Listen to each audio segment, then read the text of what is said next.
महानगर गॅसच्या कार्यालयात सध्या आपण आहोत आणि काही तक्रारी नागरिकांच्या होत्या की सर्व्हिस लवकर मिळत नाही, काही तक्रारीचं निवारण लवकर होत नाही आणि आता आपण जर पाहिलं तर या ठिकाणी नागरिकांचा आक्रोश झाल्याच्या नंतर काम सुरू झालेलं आहे। ती व्यक्ती जरी एकटी असली तरी लवकरात लवकर नागरिकांच्या समस्येचं निराकरण आम्ही करू असं महानगर प्रशासनाच्या माध्यमातून सांगण्यात आलेलं आहे। अनेक लोकांच्या तक्रारी होत्या की आम्हाला जास्त बिल येतात, जास्तीचं बिल येतात, लाईन कट केल्याच्या नंतरही बिल जे आहे ते पाठवले जातात असं त्यांचं सांगणं आहे। दादा काय की तुम्ही लाईन कट केलेली पुन्हा एकदा बिल आलेलं आहे?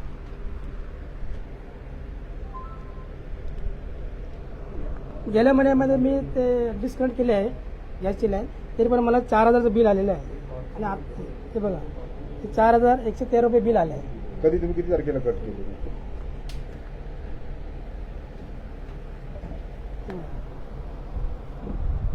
6/2/26 केलं आहे। 6 फेब्रुवारीला 6 फेब्रुवारीला कट केलं आहे, तरी पण मला 4113 रुपये बिल आलेलं आहे। इथे आल्याच्या नंतर आता इथे आल्यानंतर मला काहीच रिस्पॉन्स दिले नाही त्या लोकांनी, पण आता काम काहीच चालू आहे, काम चालू आहे. कमी होणार नाही, तुम्हाला भरावंच लागेल असं मला बोलत होते। तुम्हाला कल्पना नव्हती दिली का ते पैसे भरावे लागतील? ना असं काय बोलेलं नाही कुठं। पहिले बिल किती आला होता? पहिले ते 2 बिल आली आहेत मला, ते डिपॉझिट अमाऊंट भरावं लागते ती भरलेली का तुम्ही? 171 झाले, ते कनेक्शन लावलं पण नव्हतं। 109 रुपयाचं बिल आलंय, ते पण मी भरलंय आणि नंतर स्टार्टिंग सुरुवात झाली 4000 पासून। याच्यामध्ये त्यांनी तुम्ही विचारलं का की डिपॉझिटचे पैसे हे मी भरले आणि परत हे 3000 पण भरले, परत मला बिल आले 2000चं, मग मी कंटाळलो, मग इथे डायरेक्ट मी ते घेऊन आलो। ते बोलते काहीच कमी होणार नाही, तुम्हाला ही बिलं भरावीच लागतील असं बोलत होते आणि कस्टमर केअर पण ते उडवडीची भाषा करत होते।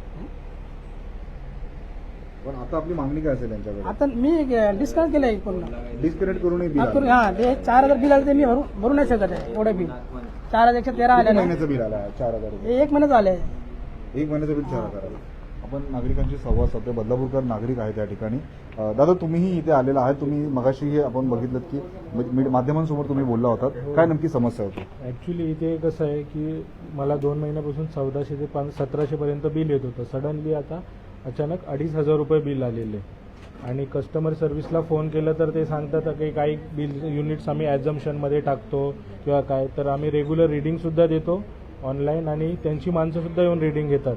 मग ॲझम्पशनमध्ये कसा काय बिल येतो एक्स्ट्रा तेच काय कळत नाही आहे आणि इथं आल्यानंतर समजतं आहे की इथे कोण ॲन्सरेबल व्यक्तीच नाही आहे। बरं, हा एकटाच व्यक्ती होता? हा एकटाच व्यक्ती आहे आणि त्या सिनियरला त्यांच्या फोन केल्यानंतर ते सांगतात की कल्याणला या, बांद्र्याला या। मग त्यांनी पाईपलाईन पण तिकडेच टाकायचे ना महानगर गॅसच्या, इकडे कशाला ऑफिसेस टाकून पाईपलाईन टाकायचे असे त्यांचे म्हणजे सोल्युशन अजूनपर्यंत तर काय भेटलेलं नाहीये, चाललंय आता बोलणं। नक्कीच आपण बघू शकतो कर्मचारी आहेत, त्यांच्या माध्यमातून लवकरात लवकर नागरिकांचे प्रश्न सोडवण्यासाठी प्रयत्न केले जातात। आणखीन बदलापूरकर आपल्यासोबत जोडले। दादा आपली काय समस्या आहे? माझं नवीन घराचं काम करायचं आहे, माझं जुनं पाडून नवीन बांधायचं आहे। तर आम्ही कंप्लेंट केली, त्याच्यानंतर एक माणूस आला। आता आम्हाला अपेक्षित असं आहे की ते जंक्शन बॉक्समधनं डिस्कनेक्ट होईल, तर तो एक माणूस आला, त्यांनी आपला मीटर डिस्कनेक्ट केला आणि तांब्याचे पाईप घेऊन गेला।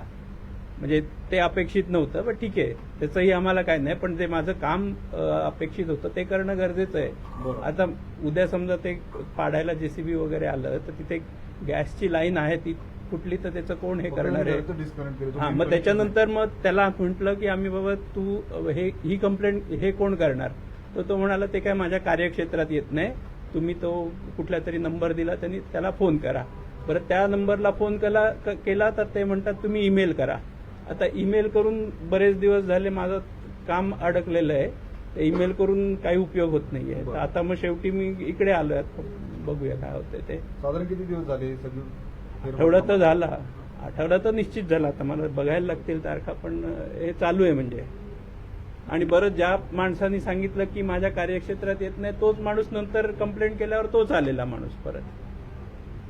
नक्कीच आपण पाहिलं लोकांच्या काही तक्रारी आहेत, बिल जास्त असल्याच्या नंतर परत इथे कोणतरी अधिकृत व्यक्ती हवे ज्यांनी समस्यांचं लोकांचं निराकरण करेल, जेणेकरून व्यवस्थित उत्तरं देतील। परंतु इथे व्यवस्थित उत्तरं मिळत नसल्यामुळे अनेक प्रश्नचिन्ह जे आहे ते बदलापूरकरांमध्ये निर्माण होते। त्याचमुळे आज आपण जर पाहिलं तर कुठेतरी जे ग्राहक आहेत त्यांच्यामध्ये आणि जे महानगर प्रशासन आहे, जे कर्मचारी आहेत त्यांच्यामध्ये कुठेतरी एक रोष पाहायला मिळाला। परंतु आता हे जे कर्मचारी आहेत त्यांच्या माध्यमातून लवकरात लवकर ज्या नागरिकांच्या समस्या आहेत त्या समस्यांचं निराकरण करण्यासाठी जे आहे ते प्रयत्न केले जात आहेत। परंतु आपण बघू शकतो या संपूर्ण घटनेनंतर बदलापूरकरांच्या रोषानंतर रागानंतर आता कुठेतरी ही यंत्रणा जी आहे ती खडबडून जागी झालेली आहेत. नागरिकांची मागणी आहे की इथे कोणीतरी अधिकृत व्यक्ती असावं जेणेकरून ती व्यक्ती इथे व्यवस्थित लोकांना उत्तरं देईल. कारण की वारंवार तुम्ही जर ऑनलाईन तक्रारी करायला सांगतायत, ऑनलाईनच सगळ्या तक्रारी करायला सांगत असल्यामुळे लोकांना इथे अडचण निर्माण होते आणि या